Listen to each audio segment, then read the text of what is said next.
Welcome back. आपको previous class में हमने सप्लाई चैप्टर के बारे में देखा था। सप्लाई स्केड्यूल के बारे में हमने बात की थी, इंडिविजुअल सप्लाई कर्व और मार्केट सप्लाई कर्व के बारे में हमने बात की थी। आज हम इसकी स्लोप के बारे में बात करेंगे।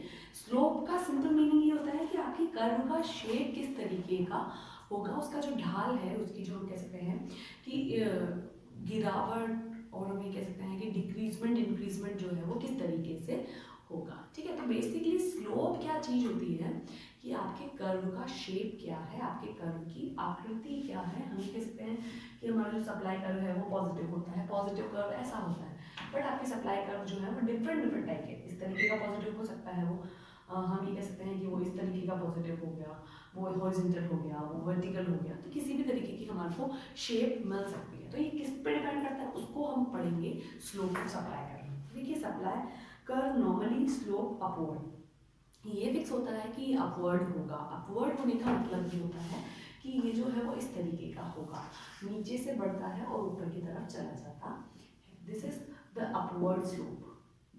ठीक है, ये हो गया आपके क्लियर कि अपवर्ड स्लोप क्या होता है। अपवर्ड स्लोप नीचे से ऊपर की तरफ जाता है, this is called upward slope and the positive slope. इसको हम पॉजिटिव स्लोप भी कहते हैं, क्योंकि आपने नेगेटिव डिमांड देखी है तब स्लोप इस तरीके का होता है, डाउनवर्ड होता है और नेगेटिव शो करता है। ठीक है, ये होता है अपवर्ड और पॉजिटिवली शो करता है। अब आप कहेंगे कि पॉजिटिव इसमें किस तरीके से पता चल रहा है, तो मैं आपको बताता हूँ कि इसमें किस तरीके से पता चल रहा है कि पॉजिटिव है। बेसिकली आप यहाँ पर वन कंपोनेंट लेंगे, यहाँ पे टू कंपोनेंट लेंगे। ठीक है, तो दो कोई भी चीज़ आप लेते हैं, जस्ट इन केस कि हमने यहाँ पे ली है प्राइस को, यहाँ ली है सप्लाई को। ठीक है, तो जब आपकी प्राइस यहाँ है, इस पॉइंट पर है, मान लीजिए कि ये इक्विलिब्रियम पॉइंट है, तो यहाँ पर प्राइस जो है वो ओपी रही और यहाँ पर ओक्यू रही, क्वांटिटी यानी सप्लाई। अब अगर आपकी प्राइस इंक्रीज होती है तो आपका सप्लाई भी इंक्रीज होना चाहिए, this is called positive relation. ठीक है, तो ये अपने आप होगा, हमको बताने की जरूरत नहीं है, बिकॉज कर्व अपवर्ड है। जब कर्व अपवर्ड होता है तो वो डेफिनेटली शो करता है कि आपका जो रिलेशन है वो पॉजिटिव है।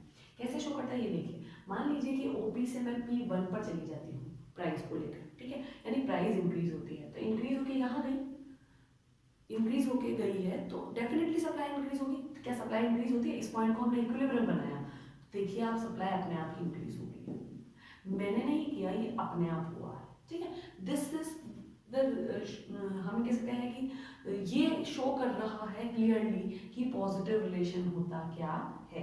पॉजिटिव रिलेशन की मतलब ही यही होती है कि प्राइस इंक्रीज होती है तो सप्लाई इंक्रीज होनी चाहिए, यानी दो कंपोनेंट जो भी आप यूज कर रहे हैं, अगर एक इंक्रीज होता है तो दूसरा भी इंक्रीज ही होगा, और ये यहाँ पर कर्व अपने आप करता है। तो आप हमेशा जानना कि कर्व पहले बनते हैं और ये जो मेजरमेंट स्केल होते हैं ये बाद में बनते हैं। ठीक है, बहुत सारे बच्चे पहले स्केल बनाते हैं फिर कर्व बनाते हैं, वो बहुत ही गलत तरीका है। और साथ ही साथ नेगेटिव रिलेशन क्या होता है, ये मैंने आपको पहले भी बताया है, एक बार फिर से क्लियर करती हूँ कि ये जब हमारा नेगेटिव रिलेशन होता है तो हमारा जो स्लोप होता है वो डाउनवर्ड होता है। ठीक है, डाउनवर्ड, और ये अपवर्ड है। ठीक है, और ये डाउनवर्ड है। अब जब डाउनवर्ड है तो ये शो करना चाहिए कि नेगेटिव है। नेगेटिव का मतलब ये होता है कि एक कंपोनेंट इंक्रीज होगा तो दूसरा कंपोनेंट डिक्रीज होगा, यानी दोनों विपरीत दिशा में काम कर रहे होते हैं। ठीक है, तो आपको यहाँ पर अपने आप ही दिखेगा, मान लीजिए कि मैं इस पॉइंट पे इक्विलिब्रियम में होती हूँ। ठीक है, तो ये हमारी प्राइस है, ये हमारी डिमांड है। डिमांड लिखा है मैंने, सप्लाई नहीं लिखी बिकॉज रिलेशन नेगेटिव यहीं आता है। ये हमारे पॉइंट्स हैं। ठीक है, अब जो है आप ये देखेंगे कि ओपी अगर आप क्वांटिटी यूज करते हैं तो ओडी आपको जो है, सॉरी ओपी प्राइस यूज करते हैं तो ओडी आपको क्वांटिटी मिलती है। ठीक है, अब हम क्या करते हैं स्टूडेंट्स की प्राइस इंक्रीज होने पर डिमांड इंक्रीज होनी चाहिए, तो मैं प्राइस इंक्रीज करती हूँ। मान लीजिए मैं P1 पर चली जाती हूँ, ये नया इक्विलिब्रियम है E1, क्या डिमांड डिक्रीज होती है? हाँ हो रही है, आपको ये नजर आ रहा होगा कि आप D से D1 पर चले गए, वो भी पीछे खिसक कर गए हैं। तो this is this relation show that it the relation between price and demand is negative relation. Okay, तो ये आपको क्लियरली मेंशन कर देगा कि यहाँ अपवर्ड स्लोप का मतलब ही होता है पॉजिटिव रिलेशन, और डाउनवर्ड स्लोप का मतलब ही यही होता है कि वो नेगेटिव रिलेशन को शो करता है। कंपोनेंट्स क्या हैं वो डिपेंड करता है कि आप कर्व कौन सा बना रहे हैं। ठीक है, अब स्लोप का मतलब क्या है, supply curve normally slope upward indicating a positive relationship between price of a commodity and its quantity supply। ये बताता है कि आपके रिलेशनशिप प्राइस और जो क्वांटिटी सप्लाई आप कर रहे हैं उसके बीच में कैसा रहेगा। Slope of supply curve refers to the ratio between change in price and change in quantity. अगर आप इसका स्लोप देखना चाहते हैं तो आप क्या करेंगे, एक रेशियो निकालते हैं जिसमें आप रेशियो प्राइस का और क्वांटिटी का निकालते हैं। This is called the slope of supply curve. ये आपके डिपेंड करता है कि आपका जो सप्लाई कर्व का स्लोप होगा वो कैसा होगा। बेसिकली आपको अगर मैं एक डायग्राम से बताने की कोशिश करूँ तो कुछ इस तरीके का डायग्राम हम अपवर्ड में बनाते हैं। इस पॉइंट पे अगर मैं इक्विलिब्रियम में होती हूँ, ये सप्लाई कर्व है, तो ठीक है ना, ये वाली चीज आपको स्केल मिलेगी। ठीक है, आप क्या करेंगे, हम जब पॉइंट चेंज करते हैं तो हम इस पॉइंट पे आए, मान लीजिए कि ई से हम E1 पे चले जाते हैं, तो आपका क्या चेंज होगा, ये चेंज हो गया आपका कर्व, P1 और Q1 हो गए, दोनों ही इंक्रीज हुए हैं। तो अब ये आपको बता रहा है कि आपके P में कितना चेंज आया, P to P1 आया, कितना आया, P से P1 आया। अब यहाँ पे हम ये देखेंगे कि क्वांटिटी में क्या चेंज आया है हमारा, Q से Q1 आया है। ठीक है, तो ये जब एक दूसरे से कट होंगे तब आपको पता चलेगा कि ये जो बॉक्स है हमारा, ये वाला जो बॉक्स है जिसको मैंने हाईलाइट किया है, ये जो बॉक्स है ये आपका बता रहा है कि ये डेल्टा P है और ये डेल्टा Q है। ये जो स्लोप है वही आपका इस कर्व के शेप को डिसाइड करता है।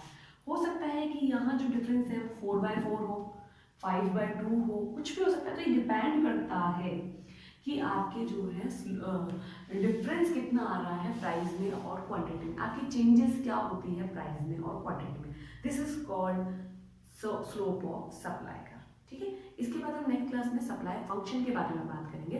बहुत इंपॉर्टेंट टॉपिक है, बहुत अच्छे से देखेंगे। ठीक है, छोटा सा टॉपिक पढ़ाया है, बहुत इंपॉर्टेंट तो नहीं कहेंगे, हाँ, बट आपको नॉलेज होनी चाहिए कि what is slope of supply का। ठीक है, एक स्टूडेंट्स की रिक्वेस्ट थी मेरे पास कि मैम जो है आपने जो हमको एक्टिविटी बताई है वो हमें समझ में नहीं है, तो उसके बारे में हम थोड़ा सा डिस्कस कर लेते हैं। एक्टिविटी में आपको हमने प्रोजेक्ट दिया था। प्रोजेक्ट का ये सीन रहेगा कि मैंने जो है आपको एक PDF, एक स्क्रीनशॉट भेजा था जिसके अंदर आपके टॉपिक्स हैं। अगर आपको नहीं मिला तो आप CBSE की गाइडलाइन पर देखें, 11th क्लास के प्रोजेक्ट के टॉपिक्स आपको दे देंगे। चूज एनी वन टॉपिक, उनमें से आप कोई भी एक टॉपिक को चूज करेंगे, उसके बाद आपको एक फाइल मेंटेन करनी है। नेक्स्ट क्लास में मैं आपको फाइल भी बता दूंगी कि किस तरीके की फाइल बनती है, बट हम अभी सिर्फ बात कर सकते हैं इसके बारे में। इसके बारे में बात ये करनी है कि एक टॉपिक आपको चूज करना है, उसके ऊपर एक फाइल मेंटेन करनी है। ठीक है, फाइल मेंटेन करनी है, 20 to 30 पेजेस की आपकी फाइल होगी। 5 पेजेस जो होते हैं वो बेसिक कंपलसरी पेजेस होते हैं, जैसे आपका जो सेल्फ इंट्रोडक्शन होगा, यानी name, class, roll number, class teacher name, subject, topic, जो भी आप लिखेंगे। ठीक है, and the second page is acknowledgement page, third is certificate page, and the next one is last 2 pages are bibliography pages and the conclusion pages. ठीक है, ये 5 तो कंपलसरी पेजेस हो गए। अब आप बीच में 20 और 25 और 15 पेजेस जो है ऐड करेंगे आपके टॉपिक से रिलेटेड।